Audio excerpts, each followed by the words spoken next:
Hello guys, this is Trinity Storm here and welcome back to the channel. Today I'm going to do a 12th part of Naruto the Unknown Dojutsu. If you enjoyed this video, please like, share and subscribe to the channel.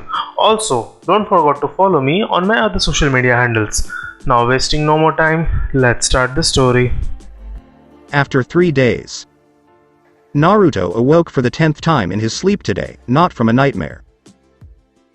He was having a dream, imagining himself as the Hokage of the village 10 years in the future, with a very beautiful Hyuga as his wife.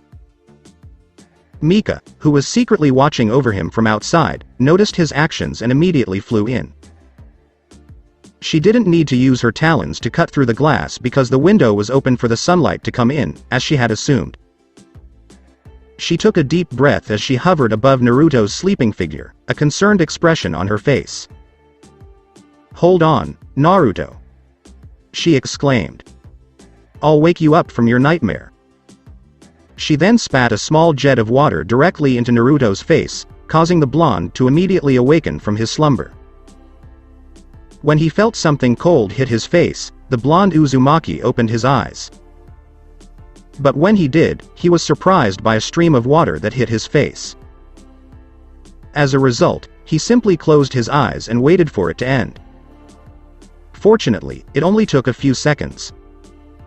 Following that, his lips were tightly sealed in a straight line, indicating his seriousness. He raised his right hand and wiped away the excess water on his face before sitting up and opening his eyes to face the person in front of him. He clearly did not want to get wet right now, and whoever did this to him would get a serious ass beating. When he noticed Mika hovering in the air in front of him, the angry expression on his face vanished. He blinked briefly before wiping his eyes. He blinked a few more times until the surprised expression on his face morphed into an annoyed expression directed specifically at his summoned partner. The Phoenix asked the blonde what was wrong, with a puzzled expression on his face. "Do you have a problem?" she inquired. "Was that really necessary?" Naruto inquired, clearly annoyed by Mika's lack of common sense most of the time. Yes, she is a quick learner and can quickly pick up on things when Naruto teaches her about ninja life and culture. However, most of the time, she acts before thinking and prefers to think it over once it's done, which made Naruto the ideal partner for her, because he is a bit of a strategist beneath all the idiocy that most people see. Actually, ironic. That was completely inappropriate. You can't just rouse someone like that from his sleep. It's unprofessional. You were tossing and turning a lot in your sleep, she said. I assumed you were having a creepy nightmare, so I did what I had to do to save you. She has a point, Kurama observed. Naruto's head was marked with a tick mark. I wasn't having a nightmare, for God's sake. I was having one of the most wonderful dreams of my life. He retorted, his mind flashing back to the time when he was having the best dream of his life. And I was getting to the good part too, he exclaimed as he remembered what he had just dreamed about. He was about to take a break from paperwork because he was the Hokage in his dream when his beautiful wife, Hinata Hyuga, pulled him into a room in who knows where for a private break. Would you mind telling me about your dream? The red on your face suggests that you are embarrassed about it, she inquired, her voice full of curiosity. I believe you should inform her, Kit. Kurama teased himself from within. I'd also like to hear what you were dreaming about from your own mouth. He finished, laughing out loud, causing Naruto to scowl. Naruto closed his eyes and tried to hide his embarrassment, but it clearly failed when steam came out of his ears. What do you think? But never mind, he huffed and opened his eyes. Also, if you're going to wake me up, never, and I mean never, spray water on my face. Instead of screaming my name, you could have done it. He indicated the bed sheets and pillow beneath him. And look at what you've accomplished. You've soaked the bed sheets. People will think I drool a lot now that they see this. I'm sorry, the Phoenix said, closing her eyes. Please allow me to dry them for you. She then flapped her wings in his direction, creating a powerful gust of wind. Yeah, go ahead. He grumbled as he felt his partner's massive blast of air. He looked down at the bedsheets after she was finished and saw that they were now dry. Looking behind him, he noticed his pillow was also dry. He then felt a sharp pain in his head, prompting him to close his eyes and bring his right hand up to his temple, massaging it with his fingers. As soon as the pain subsided, he looked around and realized he wasn't at home. The white walls and one door are evidence of this. And there was only one window on the other end of the room, with a couple of chairs. To top it all off, he looked in the mirror and noticed that he wasn't wearing his usual clothes, but rather a white shirt and white pants. He knew there was only one being who could explain everything, so he turned his attention to Mika. "Hey, Mika?" he asked. "What am I doing? This does not appear to be my room." "You're in the hospital," she replied, perching on Naruto's bed's metal bar. "You've been out for 3 days." "3 days?" he exclaimed, perplexed. "Wait, what happened while I was gone?" "A lot of things, Kit." "A lot of things," Kurama warned. Mika inhaled deeply. "First and foremost, what do you recall?" Naruto remained silent and turned away from the question. What did he recall? "Let's see," he began. "I clearly remember fighting Gaara and then kicking his buttocks. Then. Shit." Mika raised an eyebrow at him as he cursed. "I flew to the location of Jiji and Ero Sennin, and then I saw Ka-san with the 2 other Hokages." "But wait, wasn't she not really alive?" "She wasn't," I said. Kurama said from within his mind, crossing his arms as well. "Remember how that Orochimaru bastard resurrected her as an Edo Tensei?" "Yes, I do recall that." "Kurama, thank you." He thanked his other partner, who was inside him. "Aside from your mother being resurrected as an Edo Tensei, what else do you remember?" Mika went on. "Wait, did you hear what Kurama told me? Remember, I can read your mind and easily figure out what you and the fox are talking about," she reminded him. "Oops," he chuckled in embarrassment. "I believe I forgot about it. What else can I say?" He began to think hard about what he remembered from that day. "Let's see, I recall Ka-san telling us all about the mission she took back then, and then, before we could hug, that bastard Orochimaru controlled her and forced her to attack me." He spat out the snake Sanin's name with such venom in his voice that it sounded like he wanted to kill someone. "Then I fought Shodem Jiji, but I won." He scratched his head, trying to recall what had happened. "That's all I can remember," he told Mika flatly. "Oh, so you don't remember everything?" Looking down on the blonde's bed, the phoenix said. She returned her gaze to her summoner after a few seconds. "Would you like me to demonstrate what happened after you defeated the first Hokage?"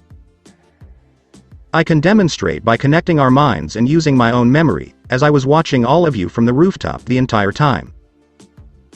Naruto sighed and shrugged. "Sure, what's the harm in that?" "Okay, Naruto, just concentrate and watch. I'll handle the rest," Mika said as she telepathically connected her mind with her partner's. Flashback. As he scowled at Naruto's unconscious figure, Orochimaru gritted his teeth and hissed in pain. "You brat," he paused between words. "What did you do to me?" He attempted to move his arms but discovered that he couldn't because he couldn't feel his chakra on his arms. Did he just take away all the chakra in my arms? He wondered. How? Did his eyes have a technique for doing this? Wait. It could be a fuinjutsu. He was interrupted in his thoughts when he heard many footsteps approaching him. He turned to look where the footsteps were coming from and saw Hiruzen, his bodyguards, Jiraiya, and the 2 remaining Edo Tensais approaching him. He narrowed his gaze at them, particularly at his teacher. He couldn't even feel his arms right now, so he couldn't defend himself against whatever Hiruzen would do to him if he had the chance. "What happened over here?" asked Jiraiya, before Kushina's eyes widened at seeing her son lying on his stomach in front of Orochimaru. "Naruto!" she screamed, attempting to reach her son, but Hiruzen grabbed her arm before she could, keeping her in place. "Let go of me, Hiruzen-sensei. That jerk murdered my son." Hiruzen shrugged his shoulders. "Kushina-chan, Naruto-kun is not dead," he stated, stroking his chin. "I can see him breathing clearly from here." Hearing this, the redhead sighed in relief and grabbed her head, attempting to relieve some of the stress she was experiencing at the time. Orochimaru must have found a way to bypass his abilities and knock him out cold. Though I'm not sure how. He turned to face Tobirama and Kushina. Though he must have used all of his chakra to do so, which resulted in you three breaking free from his control. The snake Sanin began to laugh maniacally all of a sudden, which caused everyone to raise an eyebrow at him. He laughed for another 30 seconds before finally stopping to catch his breath. "You flatter me, sensei. However, I did not do this to that brat," he declared, widening everyone's eyes. "He did it to himself," he exclaimed, pointing to the unconscious Uzumaki lying in front of him. The Sandame hissed, "Lies. You two are the only ones here. Who else could have done this to the boy but you?" "Kukakuku," he evilly chuckled. "But I didn't do it, sensei. Actually, I didn't stand a chance against him. Just look at what he did to me." He turned his head to the side, revealing his bruised left cheek from Naruto's earlier punch. Surprisingly, it hasn't fully healed, indicating that the blonde truly left his mark on him. "Not only that, but thanks to some technique he performed, I no longer feel any chakra in my arms, so you should be grateful to him." "Impossible. How could he do such a thing? Is he proficient in Fuinjutsu?" "Only advanced Fuinjutsu practitioners are capable of doing so." Hiruzen was taken aback. "It makes no difference what he did. All that matters right now is that this boy becomes the ideal vessel for me. We hope to meet again in the future." He stood up and smiled evilly. "Drop the barrier and regroup," he told the 4 people who had built the purple barrier from the outside. "We're leaving because the invasion has failed." With that, he jumped off the roof and fled with the 4 people he was with, the barrier dissolving in the process. With Orochimaru gone, Hiruzen knew victory was near. He had a huge grin on his face as he looked at Jiraiya, who had a huge grin on his face as well. "We finished it, Jiraiya-kun," he said. "Konoha is secure." "I second that," the pervert said. "This kid is one of a kind," he said as he walked over to Naruto and turned him over on his back so they could see his face. He brought 2 fingers under his chin by his neck, feeling the boy's pulse. "Yes, this kid is simply unconscious. A simple trip to the hospital would be sufficient to awaken him." Hiruzen felt something click in his head, and that's when he remembered what he needed to do. Yes, the reunion was enjoyable, but all good things must come to an end. He took a step forward and looked at Tobirama and Kushina with a slightly saddened expression, despite his best efforts to appear stern and serious. "Do you know what would happen to both of you now?" he inquired. Tobirama nodded immediately, while Kushina looked at her son before nodding sadly. "Do you have any closing remarks? Now that you are no longer being controlled, it is time to let all of your emotions out." Tobirama closed his eyes and crossed his arms. "Hiruzen, I was angry with you earlier because of what happened with Mito Village, Sans, but I can't deny how proud I am of you now. This village has bored children who, under your rule, have the will of fire burning inside their minds and souls, especially that kid," he said, pointing at Naruto. "All I want to say is don't make hasty decisions because it could lead to your demise, as it did here."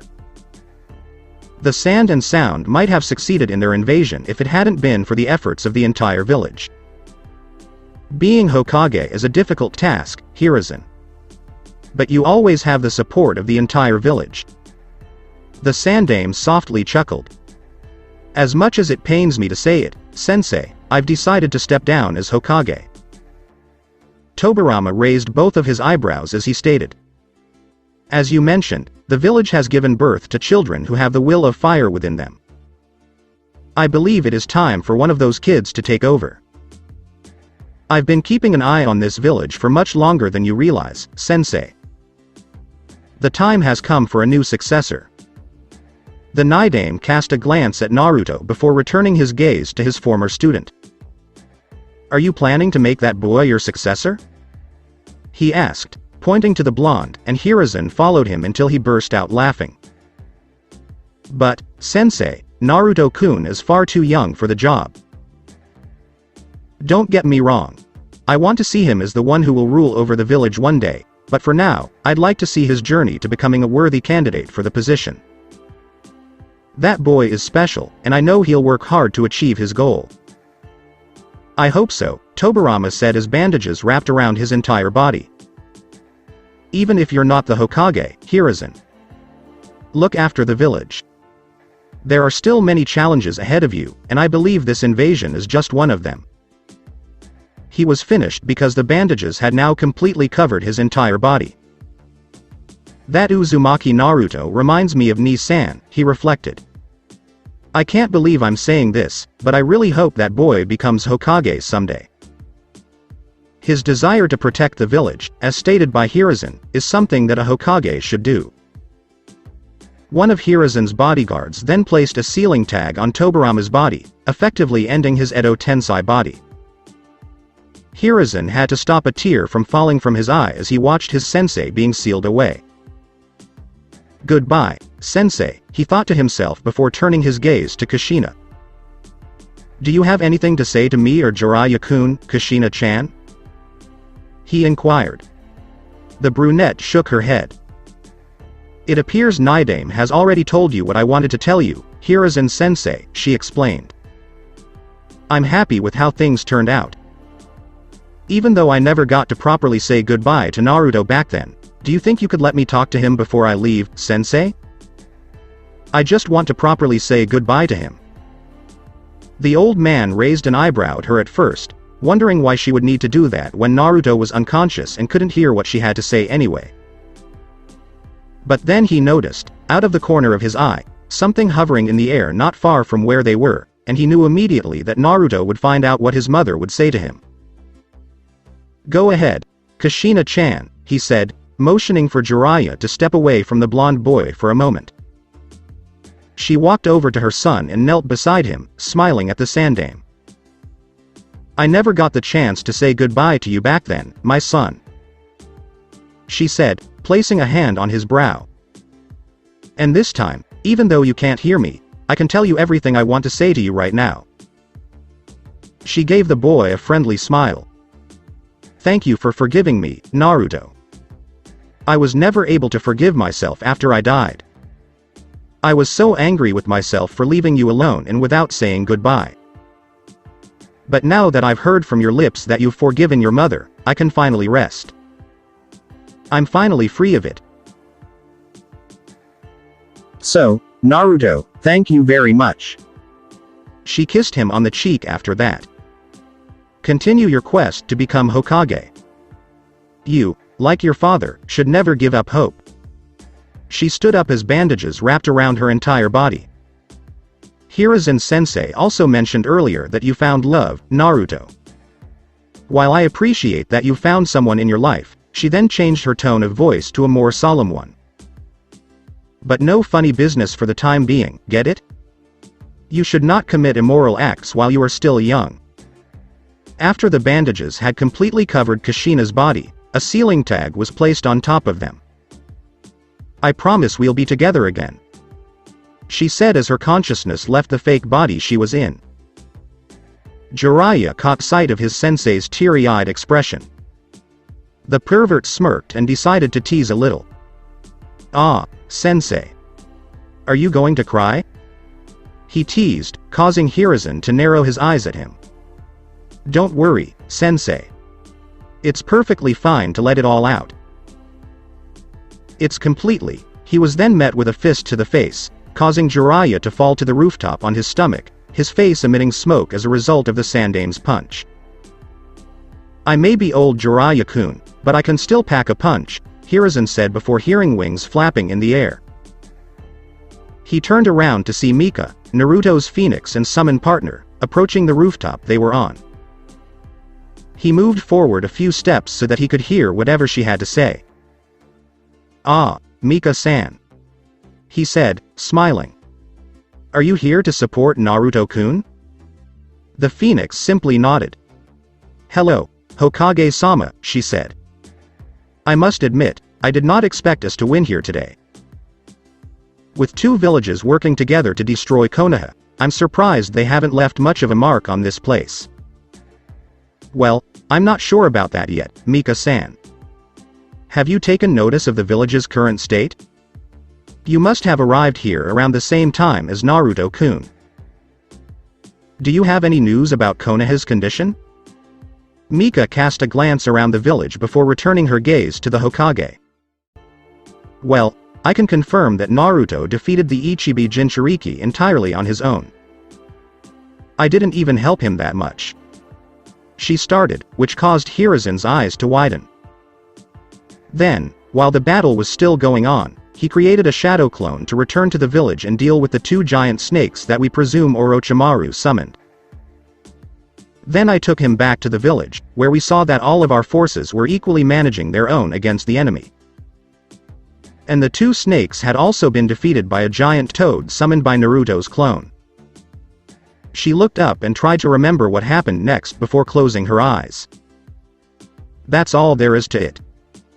All I can say is that the village is in good shape. Hiruzen simply nodded. "Arigato, Mika-san," he said, thanking her. "Yes, I believe victory is shining down on us right now.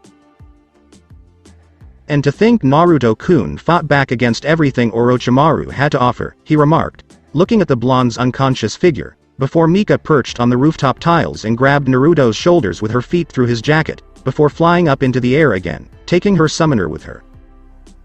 "I apologize, Hokage-sama," she said, apologizing. "But I need to bring Naruto back home. He needs to recover from all of this. In my opinion, he's done enough for the village. And as his partner and friend, I'm not going to let him waste any more of his energy." She spoke in a commanding tone, emphasizing her status as Naruto's partner. "However, please understand." "No problem, Mika-san," he said dismissively, perfectly content with her desire.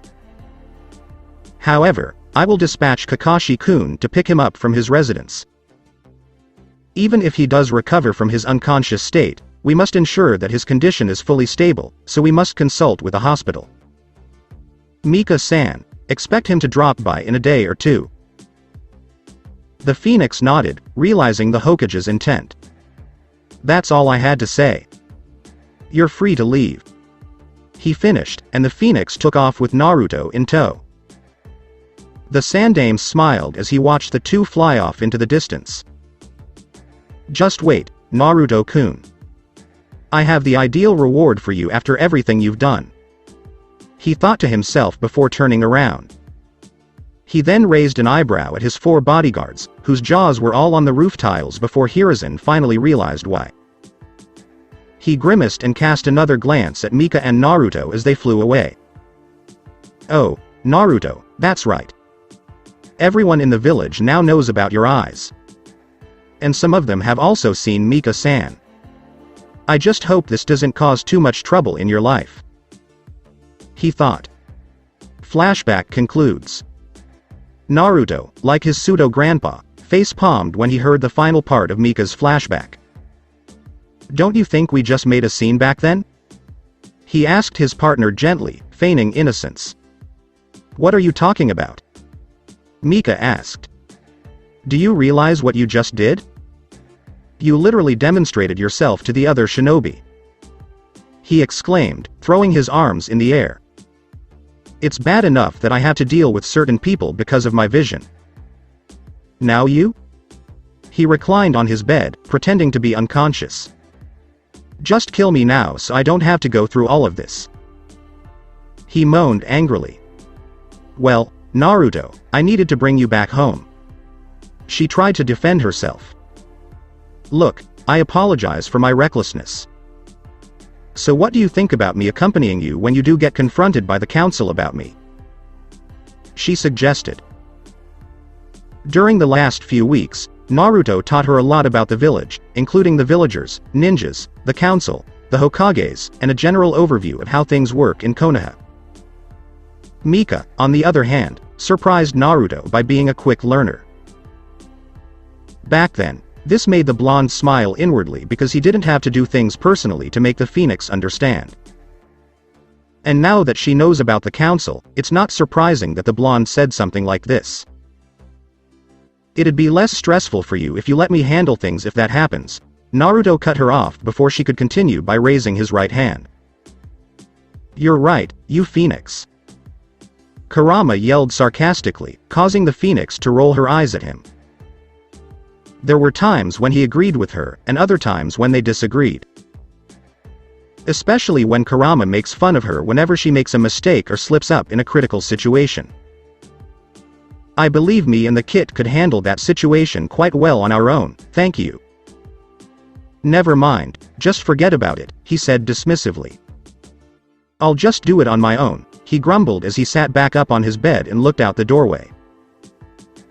Yes, he admits that if he brought Mika along, he'd have to do less work than he expected, but the main issue was her lack of common sense. It irritated the blonde to some extent, and as a result, he may be in even more trouble if she does something that irritates him. As a result, he decided it would be best if he did all of the talking for the two of them. Mika's bravado usually gets him into trouble, and he clearly doesn't want to mess up in front of the shinobi and civilian council. Ha! Told ya. Mika sneered at her partner's Biju as she mocked the Kyuubi. Yes, Kurama irritated her at times, and she wondered why she had to be stuck with a summoner who had a tailed beast that was so annoying. He saw the open window to his right and immediately devised a strategy. Would you mind carrying me home? He took a look at his summon. I'm not feeling particularly ill, so staying here in this place is pointless. He drew his arm closer to his nose and sniffed it, immediately making a disgusted face. And I need to shower, I stink. He exclaimed, covering his nose from his own odor before his stomach growled in hunger. I also need to get something to eat, I'm starving. He said, returning his gaze to Mika. Do you mind if I ask? What's the problem? You can't do it alone? You've got your meteor, right? Naruto groaned as she asked him in a teasing tone. I'm not up for your teasing, and I'm not up for using my powers right now, he groaned, burying his face in his blanket. Mika's teasing was another thing he despised. She may be blunt and bold most of the time, but she is a teaser when it comes to things that make Naruto uncomfortable. This started when he learned Jiraiya's summoning technique. Could you please go outside and get ready? I'm desperate to get home right now, he continued, his eyebrows furrowed slightly. Mika smirked before flying out the window and waiting for him. He jumped out of bed and stretched a little before noticing his clothes in a nearby drawer, with his forehead protector on top of them. He walked over to it and picked them all up, but a small piece of paper fell from the space between his vest and pants and onto the floor in the process. Curious, he returned his clothes and forehead protector to his bed and picked up the piece of paper, only to discover a few words written on it. Storm, ice, ears, shadow, door, dragon, future, and protection. He read all of the words aloud before scratching his head in confusion. What the hell is this? He asked himself. After a few seconds, he shrugged in defeat before slipping the piece of paper into one of his orange pants pockets. He gathered all of his belongings once more before leaping out the window, where Mika was waiting for him. What took you so long? She inquired, grabbing his shirt near his shoulders with her strong feet before lifting him into the air and flying away from the hospital. He lied, it's nothing. I just threw some trash I found near my clothes away. He finished before massaging his head with his fingers, feeling another massive headache hit him and hissing in pain. Mika raised an eyebrow when she noticed him. I thought you said you weren't feeling anything bad, Naruto? She asked, referring to Naruto's earlier assurance in his hospital room that he wasn't feeling anything unusual. It's nothing serious, he assured her. Sucking away Orochimaru's chakra then using my eyes to absorb it is such a painful experience, he said, recalling Mika's flashback in which he used a fuinjutsu with his Uchtengan on Orochimaru's arms, sucking away all the chakra in that body part before his own eyes absorbed all of it. Okay. I'm not going to use that technique again unless it's absolutely necessary. He reminded himself as he saw his apartment in the distance. Minor? Are you currently listening to yourself? Kurama inquired of his host. You've been having the same goddamn headaches since you awoke. Kit, are you sure it's not bad? Oh, shut up, Kurama, the blonde said quietly. You're not assisting. We're getting closer to your house, the phoenix said as he prepared to drop him off on his balcony. They went inside as soon as they landed on Naruto's balcony, not wanting anyone to notice Mika. At the moment, exposing his celestial powers to the public was bad enough, but what if it was his elemental phoenix that anyone would kill for? Naruto went to the bathroom as soon as they entered, despite the fact that he had previously stated that he couldn't even look at himself in the mirror due to how he stank, much to Mika and Kurama's amusement. The blonde took a bath for half an hour before stepping out looking brand new. He then boiled some water because he needed a quick cup of ramen before doing anything else. It was a good thing he still had some packets of his favorite food in one of his kitchen drawers that weren't expired, or he would have gone on an errand to get more packets for double the price. He went to his couch with the cup of ramen in his left hand after only a few minutes of preparation. How I've missed you, ramen! He exclaimed, inhaling the delicious aroma of the soup and noodles. Mika was watching him eat from the table across from him, and before Naruto could take a bite, he noticed his partner's stare. Don't you know it's impolite to stare? He chastised her, prompting her to look away in shame. My bad, she grumbled as Naruto bit into his ramen. So, what are your plans if you are confronted by the council? They will come around with plans for your eyes sooner or later, and based on what you told me, they must be horrible. If that happens, you may have no choice but to give in to what they want. Screw that, Naruto said sharply, his eyes narrowing into slits. I don't have a choice? They didn't have a choice. He smirked, sipping some soup from his food. You'll see. If anyone from them wants to take my eyes, they're welcome to try. And believe me, they'll give in to what I want from them. They won't risk making me their enemy because they just saw what I'm capable of not only in the arena, but also in the invasion. And how do you know the council will do what you want them to do? She asked, raising an eyebrow. It's not that difficult a request. Naruto reclined on his couch. All I'm going to ask is that they let me make my own decisions without telling me what to do. Nobody, not even Gigi or Ero Sennin, has the authority to tell me what I will and will not do because I have free will. Sounds reasonable, Mika said as he looked out the window. Alright, Naruto, since I'm not doing anything important here right now, I'm going to head back to the summon realm. Just summon me whenever you need me, she said as she prepared to leave. Okay, I'm summoning you if the council requests you and wishes to see you. But, please, let me do the talking when that happens. No offense, but I can't let you mess things up with your words this time. The phoenix gave a nod. Okay, see ya. He exclaimed happily as Mika vanished in a cloud of smoke. Are you going to tell me what was written on the small piece of paper you found in the hospital earlier? Kurama inquired. Not right now, Kurama. As he ate more of his ramen, Naruto replied angrily. Besides, I have absolutely no idea what they mean.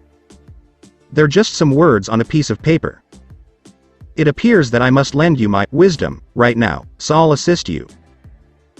Naruto rolled his eyes at the Kyuubi's blunt remark. If there was one thing he didn't like about Kurama, it had to be his tendency to extol himself. So, what was written on that piece of paper? Do you mind repeating yourself? Naruto scratched his brow in perplexity. He'd forgotten the words he'd seen on the paper. Give me a sec, he said to the Biju inside him, placing the cup of ramen he was holding on the small table in front of him before reaching inside all of his pants pockets and finally feeling the piece of parchment. He took it out and began reading what was written on it. Storm, ice, ears, shadow. Is that a door? Dragon, future. And safeguard. He finished by putting the paper back into his pocket. Kurama stroked Naruto's chin from within his mindscape. Definitely strange, he said to his host. Here's what I believe. Storm could refer to something related to your name, Kit. What is my name? Inquired the youngster. Yeah, because Uzumaki means spiral, it could also mean storm.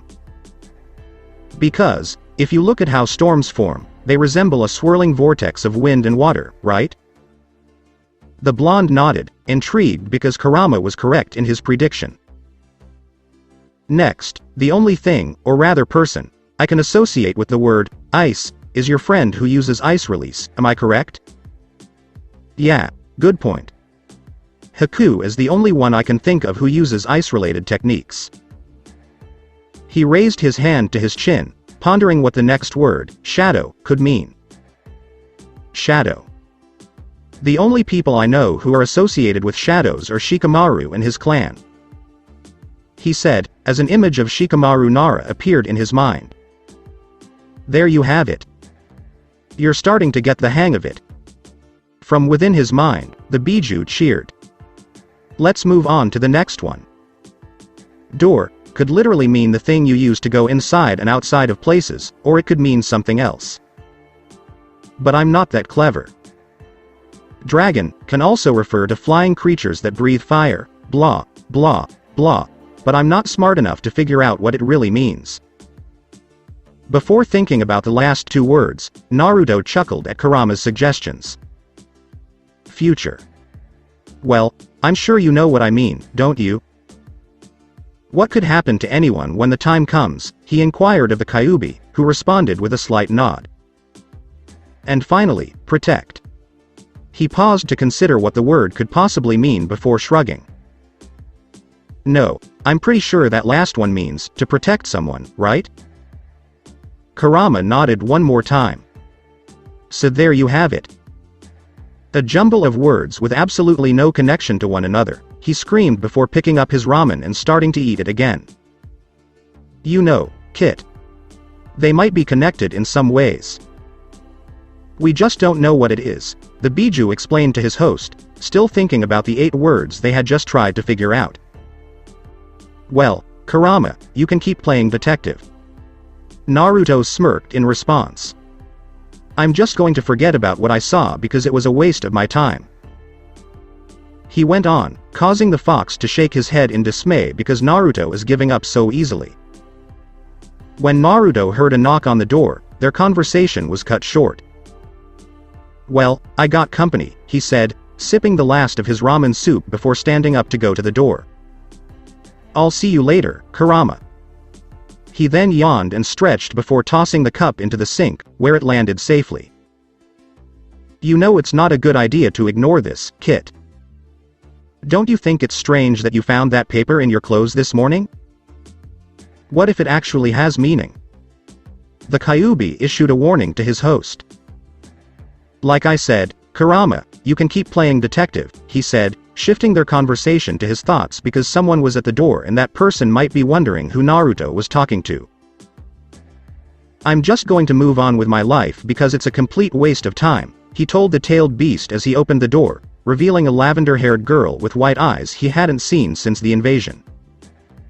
Hina-chan? He asked, taken aback by her unexpected appearance in his apartment. The Hyuga wasted no time in wrapping her arms around the boy she adored, burying her face in his black shirt. She wasn't sobbing.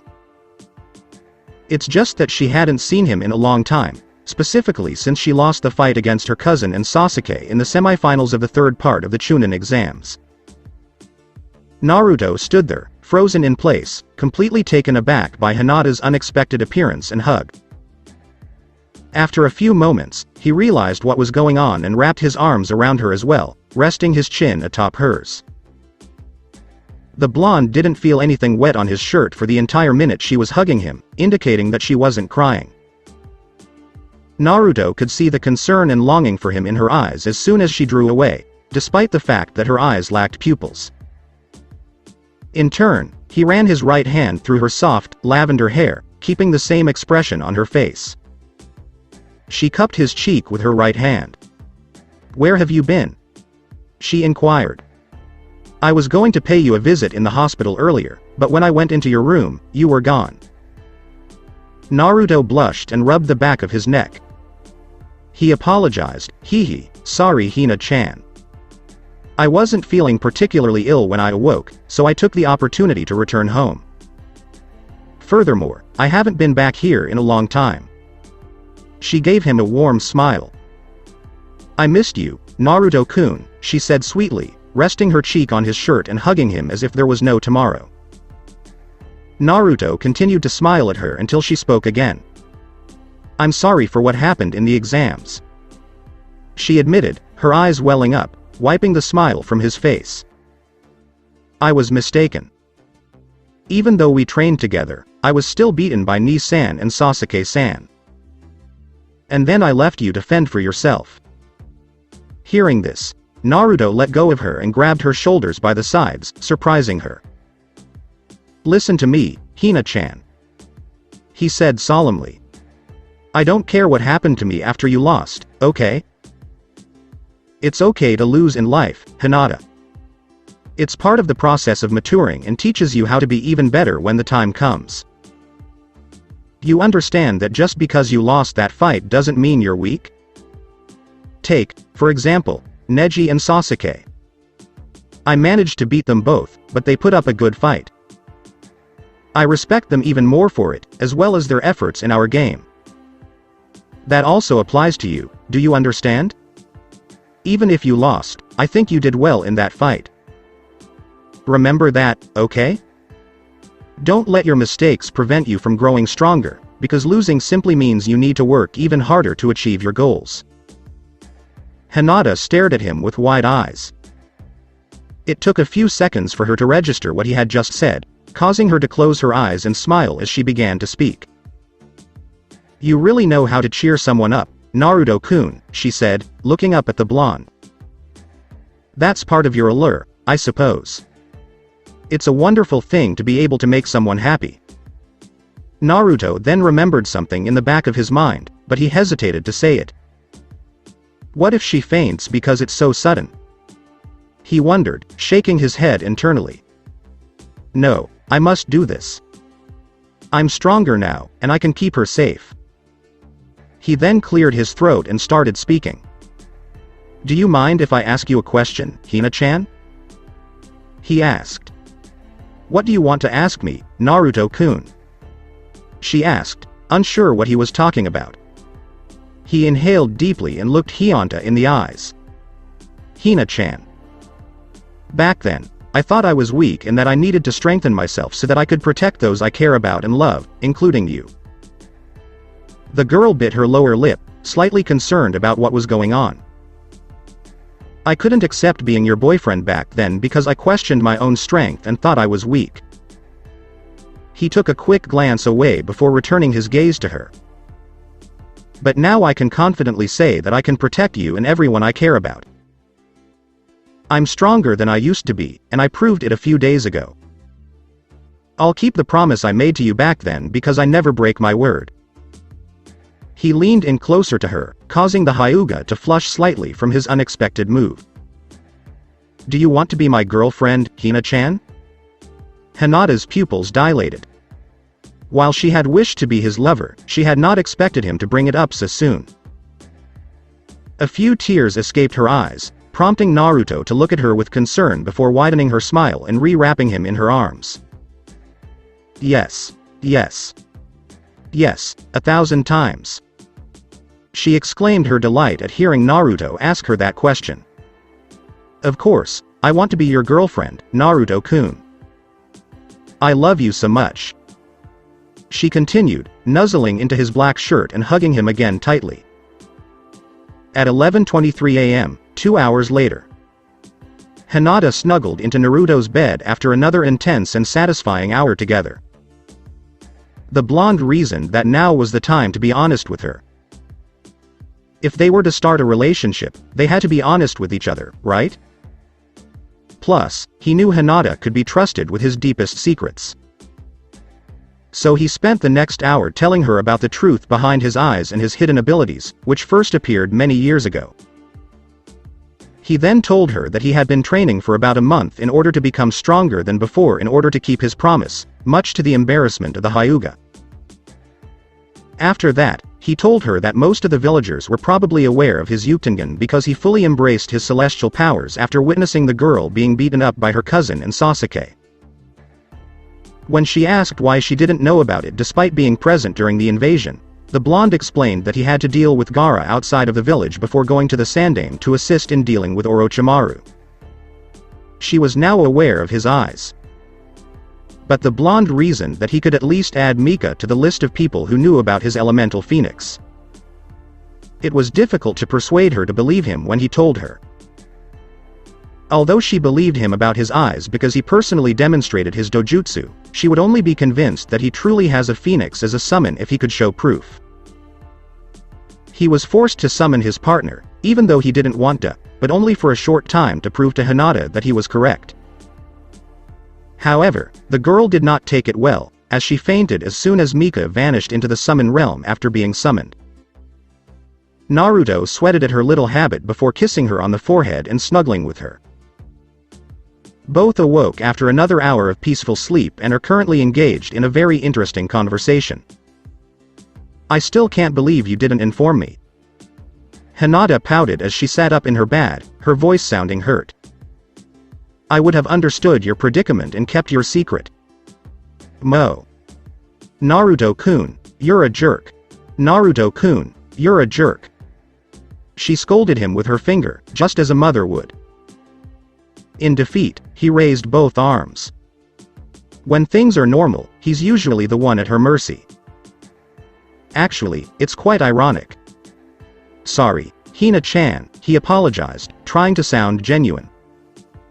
I didn't want to risk anything. Who knows what would have happened if you had known what I was capable of. Because you're close to me, you'd be the target of the villagers' rage as well.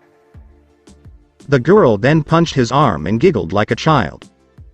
Ah, come on, Naruto-kun. She encouraged him. Don't be like that, you know I'm just kidding. She assured him, causing the blonde to perspire. I understand why you needed to keep it hidden, so don't feel bad about it. Naruto-kun, are you ready? She asked him with her eyes closed.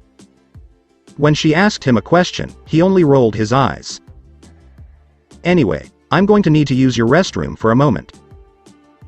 Please excuse me, she dismissed herself, kicking Naruto's blanket off before standing up naked. He gave her creamy ass another sounding slap as soon as her back was turned away from him, causing her to yelp in shock. With a sour expression on her face, she turned to face him. Was it really necessary for you to do that? Did you not have enough? Now that we're together, expect a lot more of it, Hina-chan, he smirked, emphasizing her name. She smirked as she wiggled her round butt at him seductively before slapping herself on the bottom. I'll be looking forward to it, she purred, her masochistic side showing as she walked towards the bathroom. Naruto leaned back in his bed, reflecting on his day. I can't believe Hina-chan and I are finally together. It's like a dream come true. He exclaimed happily in his thoughts. I can't wait to go on a date with her. It's her dream come true, Kit. Kurama spoke from within his mind. Remember how she liked you for a long time? He continued, attempting to hide his perverted grin. "Oh, that's right. Kurama, you're awesome. Yura." He then noticed the strange grin that the Kyuubi was attempting to hide. "Wait, what's with that strange smile on your face? Was there anything that made you laugh? I'm getting worried about how you look." "Oh, it's nothing," he said, feigning ignorance. "It's just that someone forgot to close the door and post a 'Do Not Disturb' sign while he and his friend were doing some stuff, so I got to see some wild action." "Close the door." Naruto looked at his bedroom door and saw that it was wide open before fully comprehending what Kurama was saying. "Hang on. Don't tell me you were actually watching what me and Hina-chan were doing earlier?" he exclaimed, surprised. "Why, yes, I was," the Biju stated flatly. "I liked seeing your sadistic side, Kit. Not many women agree to do those kinds of things with men, so you should be thankful you have a mate like her. You should totally do more than tie your mate up and slap her ass the next time you two have the chance, though," he suggested, crossing his arms. "Damn you, pervert. Don't you know how to respect the privacy of others?" Naruto screamed, ruffling his own hair, completely taken aback by what Kurama had just done. "Hey, consider it an honor to get some respect from me, Kit.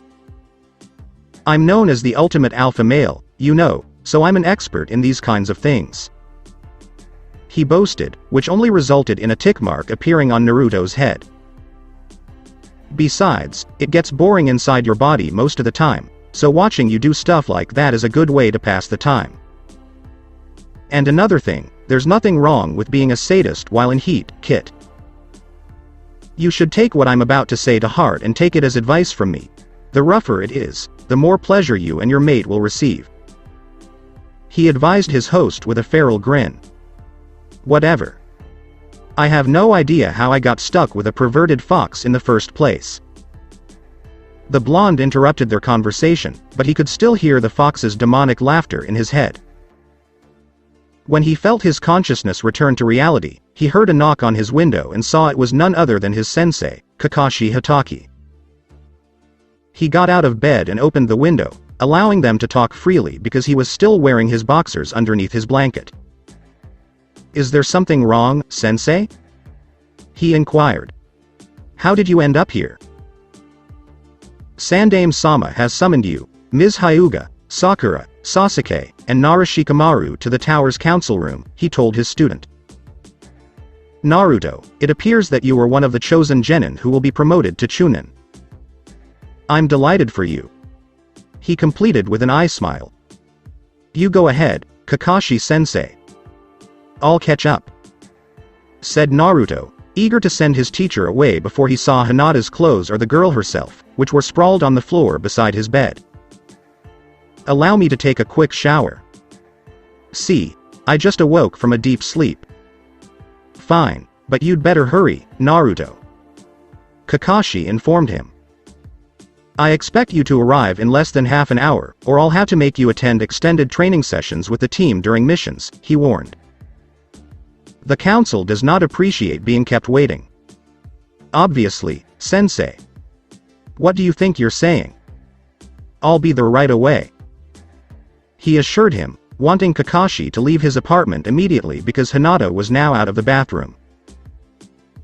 "Good to know," Kakashi said as he closed his eyes before leaping to another rooftop and returning to the tower to inform Hiruzen. Unbeknownst to Naruto, his teacher was giggling pervertedly as soon as he left the boy's apartment after seeing the clothes on the floor. Being his sensei, he noticed that the clothes were clearly not his, particularly the blue-colored panties that his eyes did not miss. "I'm proud of you, Naruto," he thought, praising his own student. "At this age, you could sleep with a girl. Despite her being a total sex freak, Anko and I first had sex when we were 20.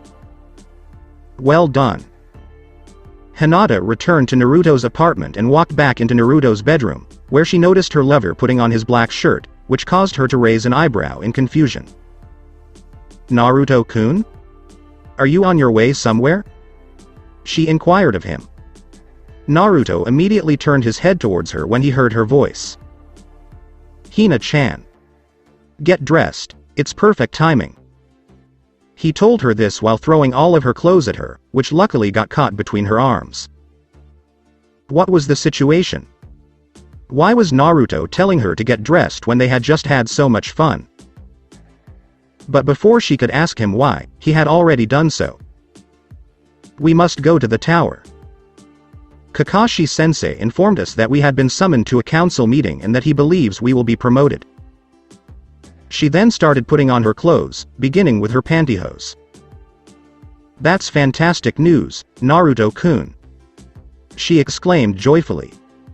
It appears that our training efforts will pay off. I have a feeling something else will happen to both of us when we get to the tower, he said as he finished putting on his orange vest. If nothing else happens, you and I are going to eat at Ichiraku's. Does that sound right? He looked at her, waiting for her response, and she nodded with a big smile on her face.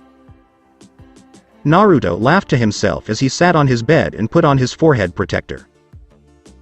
When he was finished with himself, he simply waited for Hinata to finish with her clothes. She had finished putting on her bra and was about to pull up her pants. When she noticed him staring at her, she devised a strategy to get what she wanted from her blonde-haired boyfriend. She purposefully bowed down while pulling up her pants, exposing her panty-clad ass to Naruto. The blonde was taken aback by her actions, but he simply smirked and shook his head before standing up and walking over to her. Hinata smiled to herself as she heard his footsteps approaching, knowing her plan had worked. Yes. I finally get to have sex with Naruto-kun. She exclaimed joyfully as one of her deepest desires was about to come true. When she felt her pants being pulled down, she let go of them and held onto her legs, bracing for what was to come.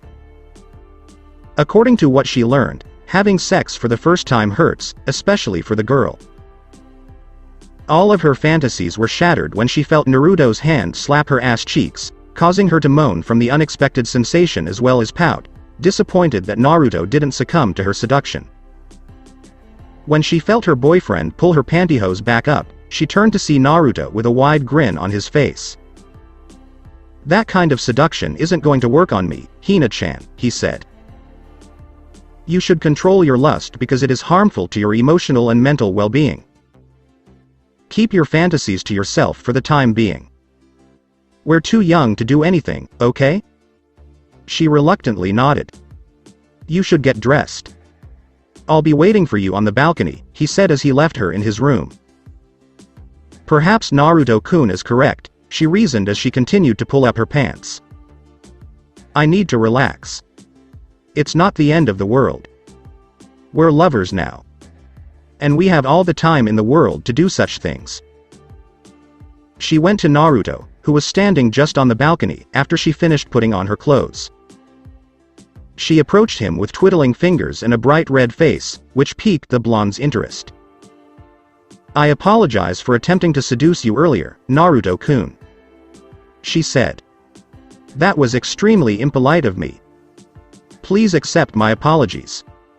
She went on, her head bowed in shame. As soon as she stood up again, she saw him say, "It's okay. You were right, I should calm down because I might go insane," she admitted, ignoring Naruto's words. Naruto patted her on the shoulder. It's all right, Hina-chan, he reassured her. Just don't do it again, or you'll end up embarrassing not only me, but also yourself. She gave a nod. Right. Now that that's out of the way, I need you to climb on my back. We're on our way to the tower right now. The Hyuga was taken aback and looked up at him. Naruto mentioned earlier that he has a summon partner who assists him during battle by allowing him to fly through the air, correct? So, why wasn't he summoning anything right now? Are you sure you're not going to summon your phoenix? She inquired. I thought she carried you whenever you were fighting? You could simply have her carry both of us. His head shook.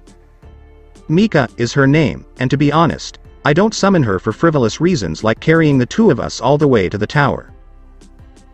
Although she won't mind if I summon her, I want to be fair to her and only summon her in emergency situations. You have a heart of gold, Naruto-kun. She revealed to her lover. The blonde sighed and shrugged his shoulders. Now hurry up and climb on my back because I don't want to keep Gigi and the council waiting. She jumped on his back and wrapped her arms around her neck and her legs around his waist as soon as he said that. Hina-chan, hold on tight. Okay, you might fall. She responded with a nod rather than words. You should, too. He continued as a yellow light began to cover his body, and Hinata immediately did as he instructed. Hinata was being enveloped by the bright light as a result of their physical contact, but she didn't notice because her eyes were tightly shut, bracing for what was about to happen. Raisei, meteor, he exhaled as they took off from the balcony at breakneck speed. Hiruzen sat patiently in his chair, awaiting the clan heads and the village's chosen civilians who represented the civilian council. Jiraiya and Kakashi were already in his office, having just returned from informing them that Naruto was on his way. Everything was quiet until Kakashi spoke up to break the silence. Has anyone heard from Suna yet, Hokage-sama? He inquired of the Sandaime. From what I've heard, they surrendered after Orochimaru escaped our clutches, but it was out of necessity. That's right, Kakashi-kun, Hiruzen said, taking a deep breath. They appear to have surrendered after learning of the Yondaime Kazecage's slaughter in one of their neighboring deserts.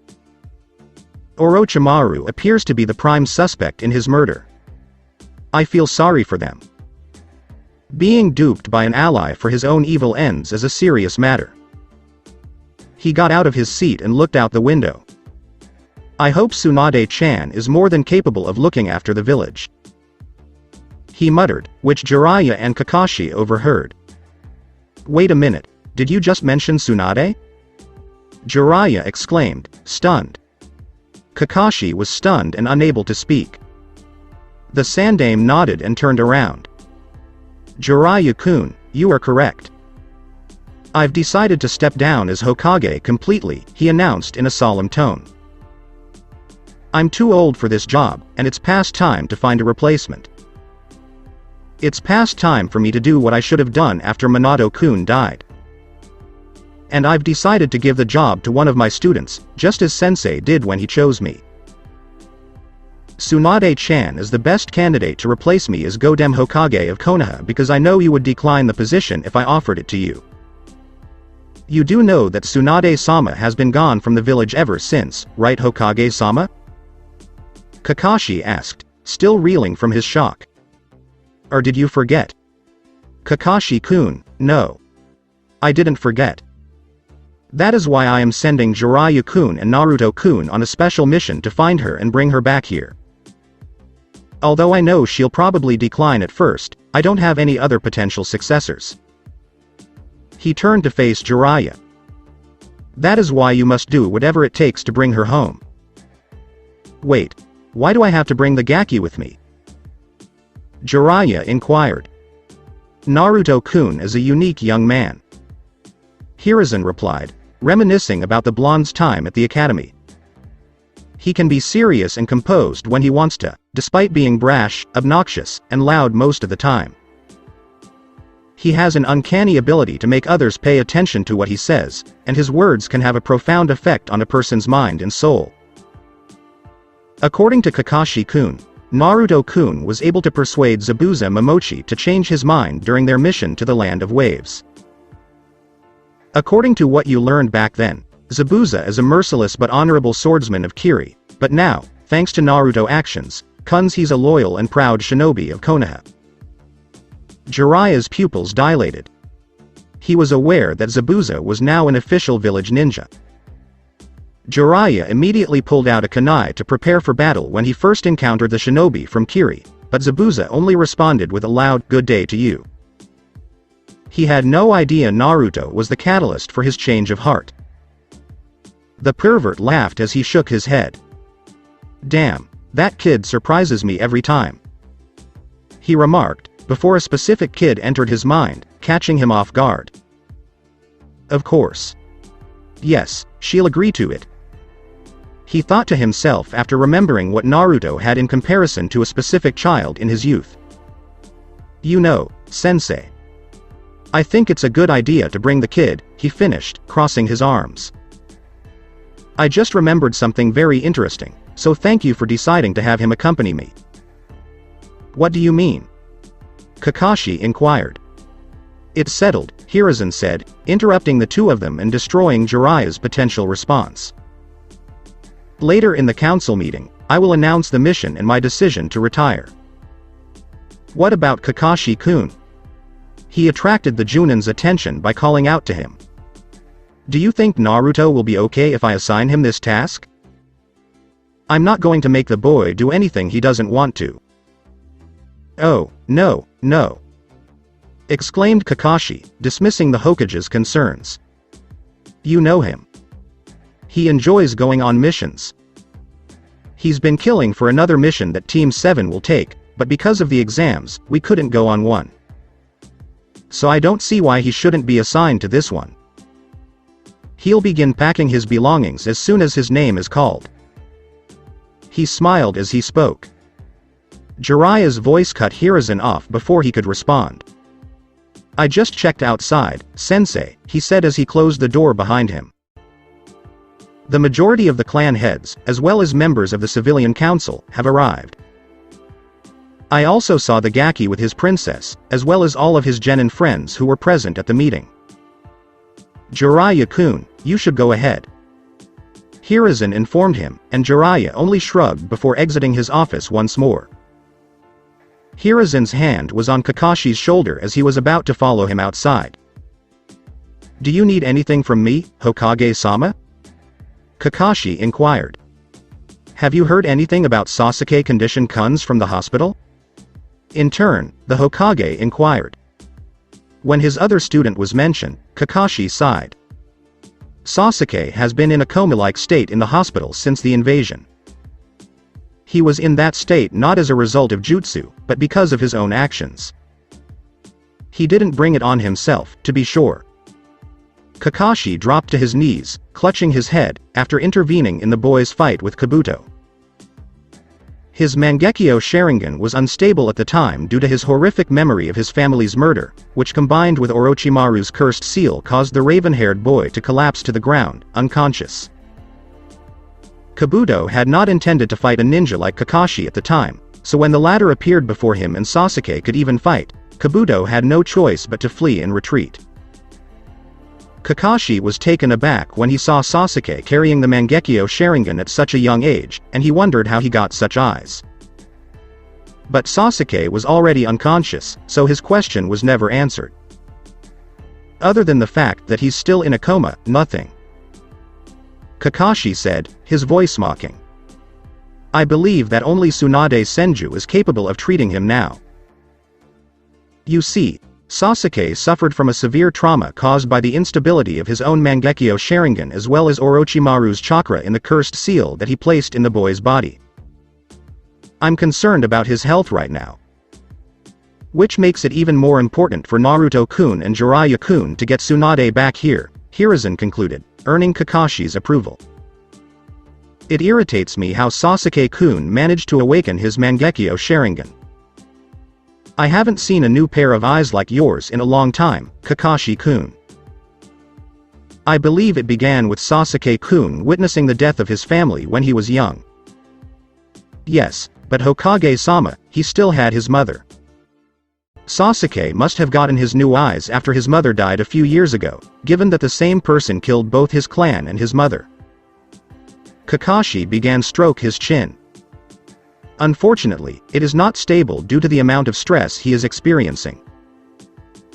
I mean, given that it was his brother who murdered the most important people in Sasuke's life, finding out about it had to have hurt him terribly. I believe you're correct, Kakashi-kun. Hiruzen then donned the Hokage's hat from his desk.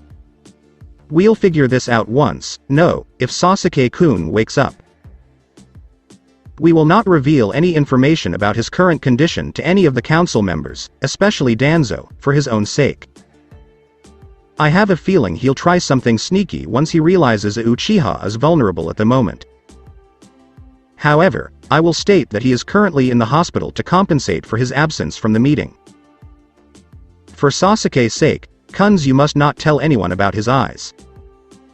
Is that clear? The journalist nodded. Good day, Hokage-sama. Good to know, Hiruzen said, smiling. Now hurry up and get this meeting started. I have a feeling this session will be more interesting than the previous ones. As the two of them left the office, he cracked a joke. In the council chamber. It took over a half hour for all of the clan heads to arrive. Following that, Hiruzen entered the room, and everyone stood up in respect, while the old man simply bowed in response. He then walked over to where he always sat during meetings and looked around the room. Hiyashi Hyuga, Shikaku Nara, Choza Akamichi, Inoichi Yamanaka, Sume Inuzuka, and Shibi Aburame were the village's clan heads on the left side. The civilian council, as well as his three advisors, Homura, Danzo, and Kaharu, were to his right. Finally, he noticed the four genins in the room: Naruto Uzumaki, Hinata Hyuga, Shikamaru Nara, and Sakura Haruno. Kakashi Hatake, Asuma Sarutobi, Kurenai Yuhi, and Jiraiya stood behind the four. The three Junin teachers were asked to attend the meeting because at least one of their students would be promoted, while Jiraiya was there for more important reasons later on. When he saw that everyone had entered, he took his seat and cleared his throat. The council is in session, he announced loudly for all to hear. We've all gathered here today to recognize the extraordinary talent displayed by these genin during both the Chunin exams and the invasion.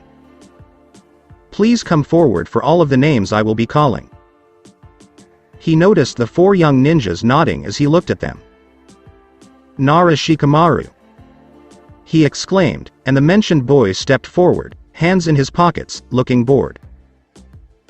We promote you to the rank of Chunin for demonstrating exceptional skills in work planning and execution, he announced, accompanied by applause from the entire council. Troublesome, he grumbled as he caught a flak jacket thrown by his sensei, Asuma.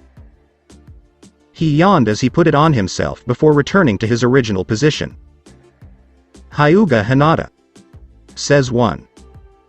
Upon hearing her name, the girl took a hesitant step forward while also looking at her father, who had a solemn expression on his face. We promote you to the rank of Chunin for demonstrating great skill in taijutsu and a memorable performance in the exams. Congratulations, young one. Another round of applause greeted his announcement. In shock, Hinata covered her mouth with both hands. She never expected this to happen, especially after being humiliated by her cousin and Sasuke during their match. She turned around to see Kurenai hugging her before handing her the flak jacket she was holding. The Hyuga held the piece of clothing in her hands before turning to face her father for the second time, her eyes widening to see him smile at her. She wanted to be strong, so she didn't cry as she put on the jacket and walked back to her apartment, but not before Naruto gave her a thumbs up as a congratulations. The girl responded with a seductive wink, which made Naruto blush slightly. Sakura Haruno. Pinkette gulped before taking a step forward, shrinking from everyone's gaze. Normally, she would be the one who prevents Naruto and Sasuke from fighting by being strict and ruthless with them, but she was visibly nervous this time. She had no idea what was going to happen next. We raise you to the rank of Chunin for a fantastic display of ninjutsu and for acting like a true ninja in the face of danger. Congratulations. And another round of applause filled the room as Sakura was promoted. When she heard what the Hokage said, her eyes grew to the size of saucers. When she felt a hand on her shoulder, she turned around to see Kakashi smile at her and hand her the official flak jacket. With tears in her eyes, she put it on before tightly hugging her sensei, much to the latter's chagrin. She pulled away after a few seconds and returned to her spot, but not before pulling her blonde teammate in for a hug as well. Nobody expected her to do that, so there was a brief period of silence inside the room. Naruto was taken aback by his teammate's sudden action, and when he turned to look at Hinata, the Hyuga's eyes were filled with jealousy. Naruto sighed in relief as Sakura finally let go of him and returned to her spot. Hiruzen cleared his throat once more to pique everyone's interest. Unfortunately, Uchiha Sasuke is not here today and is in the hospital for unknown reasons, he announced, prompting almost everyone inside to gasp except for Kakashi. Naruto and Sakura's eyes widened as they learned what had happened to their teammate and friend. However, the promotion must be official, so I promote Uchiha Sasuke to the rank of Chunin for his hard work and extraordinary skill during the invasion. A few seconds of silence followed, before Naruto began to clap his hands in respect for his friend. Following his lead, every other ninja in the room began applauding for the Uchiha, while Sakura smiled at Naruto. That Naruto sure knows how to completely turn a bad situation around, she thought as she clapped for her teammate, Crush. Naruto-kun can influence so many people, can't he? Hiruzen considered this while smiling at the blonde. Tsunade-chan will undoubtedly return to the village once Jiraiya-kun and Naruto-kun locate her. This kid is truly remarkable. He has the ability to make people listen to what he says and act on it. And his concern for his friends extends to this. Then something clicked in his mind.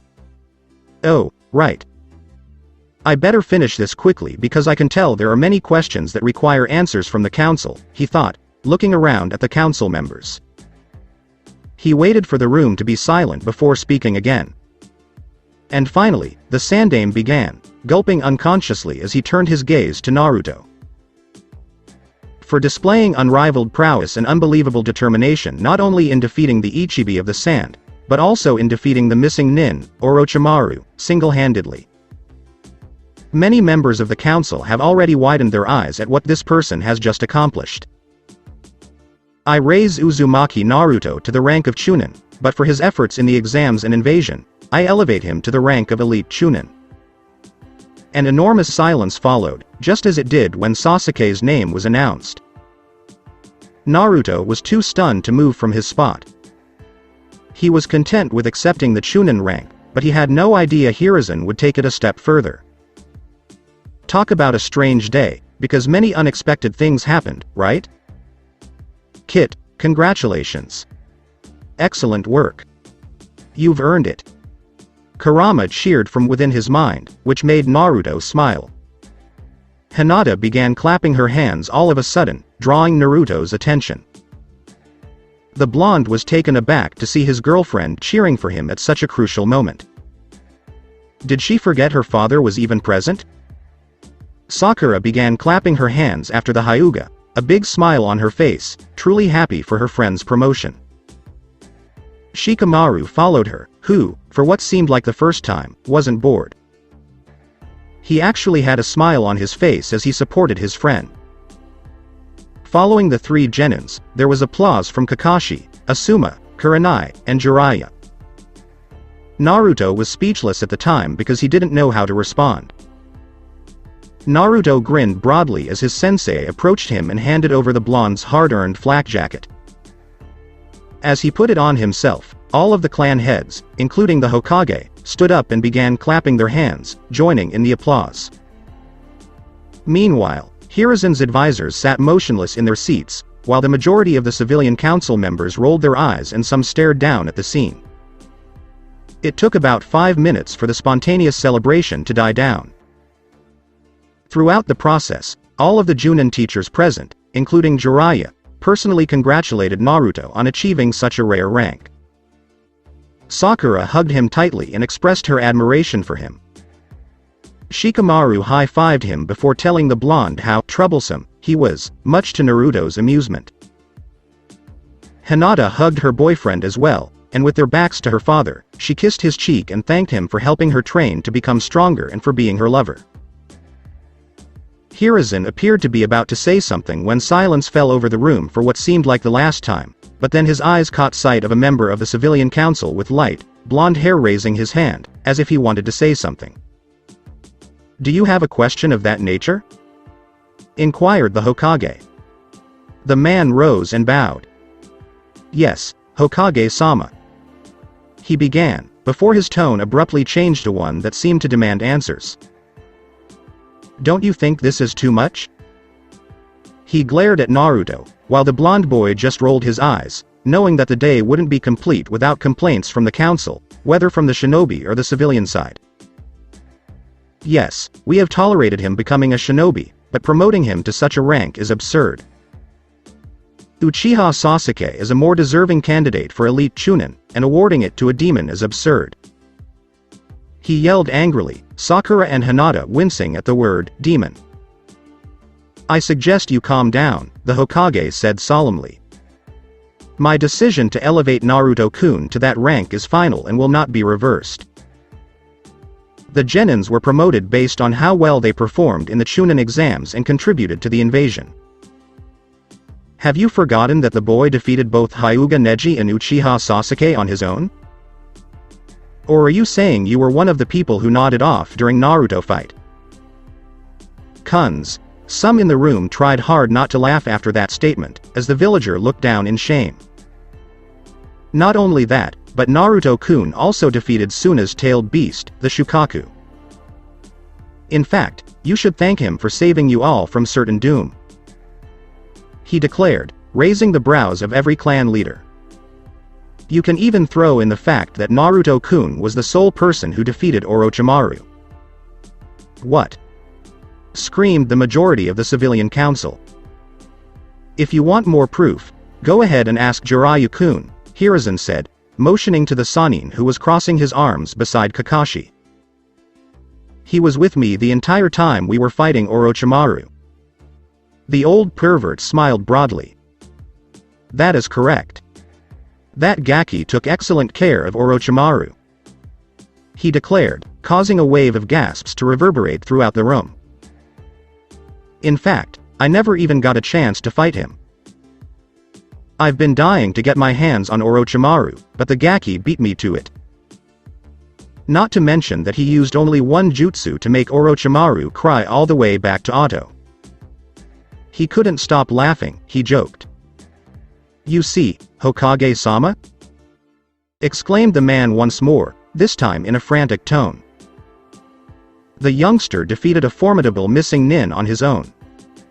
Are you not concerned about what he might do to harm our village? Everyone just stared at him as if he were a lunatic. And you just said he killed an entire tailed beast on his own. He's becoming increasingly dangerous at the moment.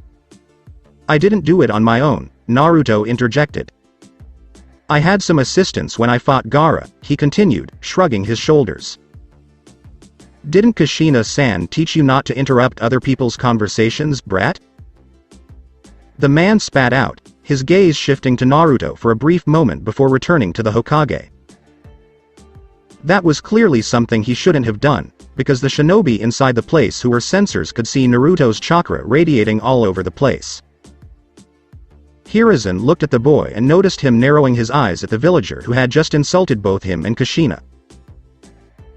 Since the Hokage was no longer paying attention to him, the man looked at Naruto, wondering why the Sandaime was staring at him, and his eyes slowly widened as he felt the intensity of the boy's glare towards him. For a split second, he thought he was looking at the Kyuubi. Except for Danzo, Kaharu, Homura, Hiruzen, and the other clan heads, most of the council members gasped as Naruto's narrowed eyes slowly closed and then snapped open again after only a second. His eyes had already turned into his Uchtengan. They were intrigued by the blonde's mysterious yellow eyes because they had never seen anything like it before. The boy's eyes narrowed for the second time as bright light quickly enveloped his entire body before he flew towards the desk behind which the man who insulted his mother was seated with incredible speed that could rival the rakeage. The villager recoiled in his seat in less than a second, terrified of the child in front of him. Naruto knelt on top of his desk and stared directly into the man's eyes, successfully entering his mind. I can take 1,000 insults from you people if it's about me, he said threateningly before yellow light coated his entire body once more, making him appear even more intimidating and terrifying. But mention my mother again, and I'll kill you, even if it means going to prison. Got it? The man did not respond because he was too terrified of the boy's appearance. Relax, Naruto-kun, said the Hokage calmly, showing no fear of the Uzumaki.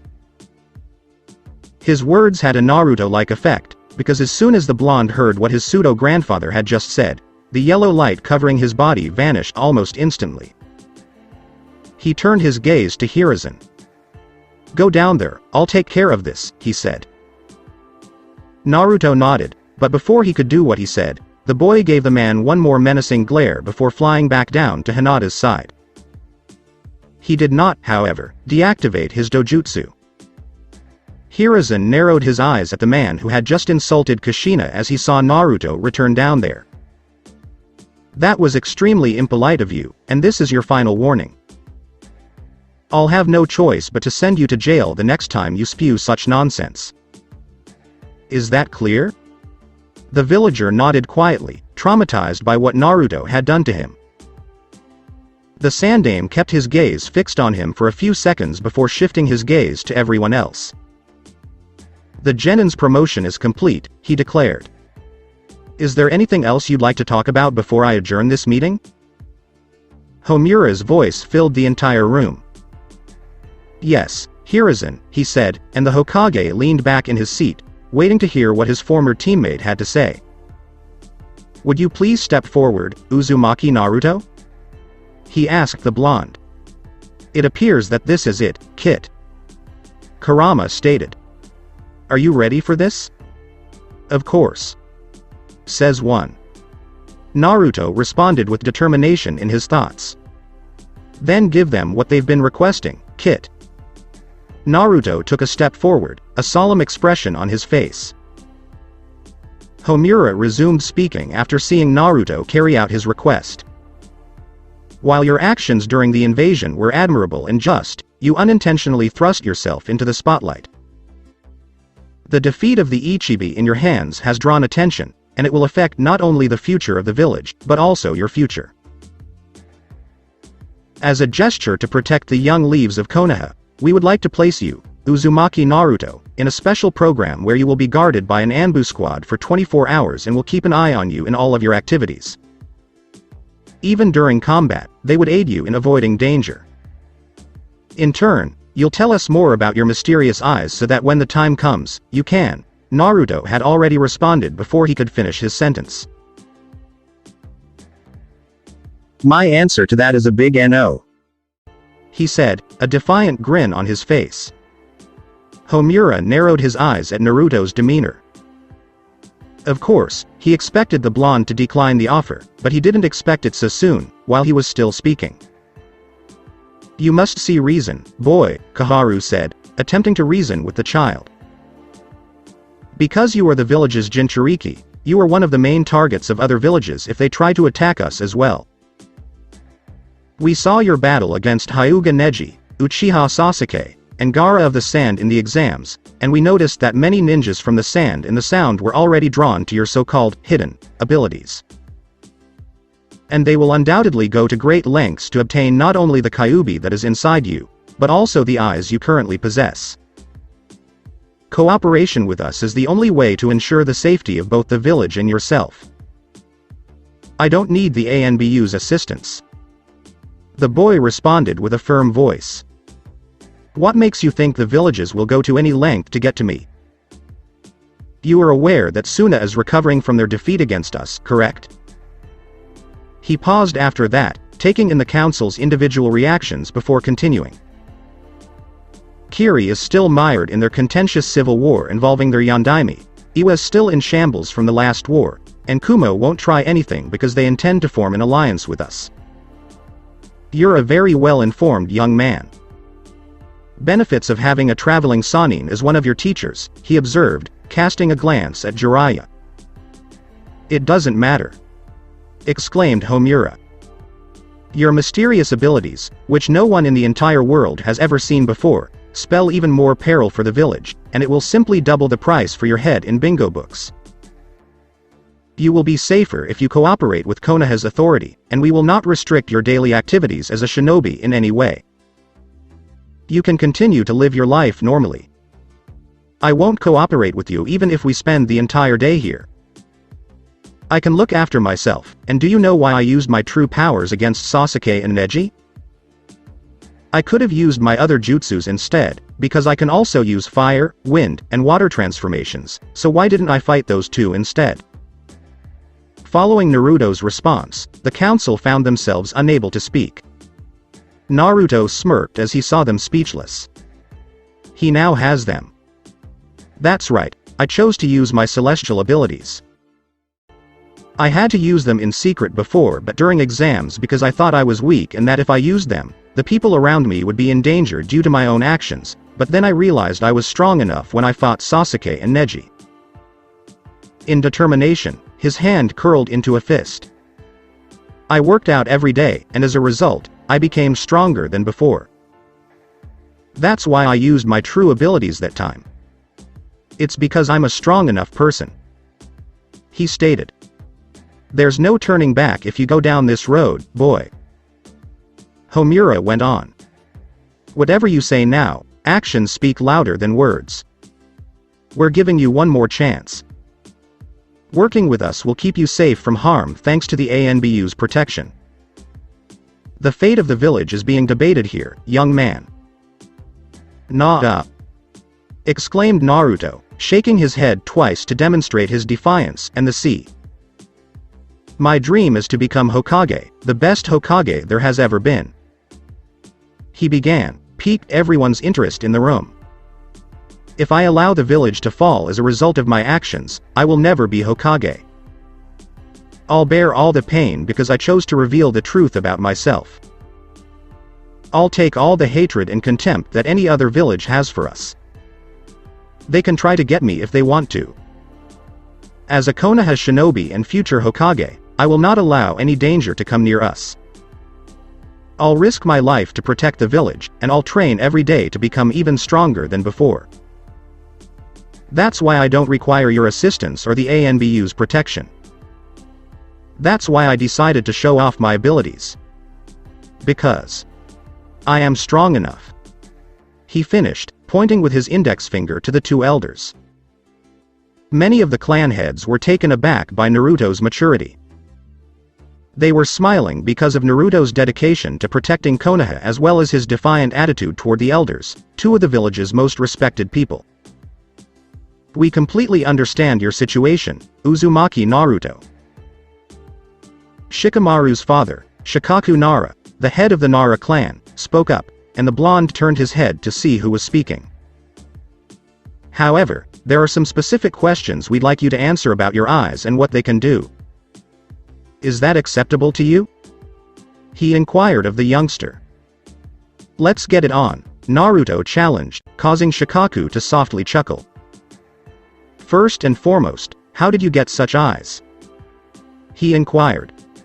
Well, that's it for today. If you enjoyed this video, give it a big thumbs up and subscribe to my channel for more awesome stories like this. Thank you. See you all in my next video.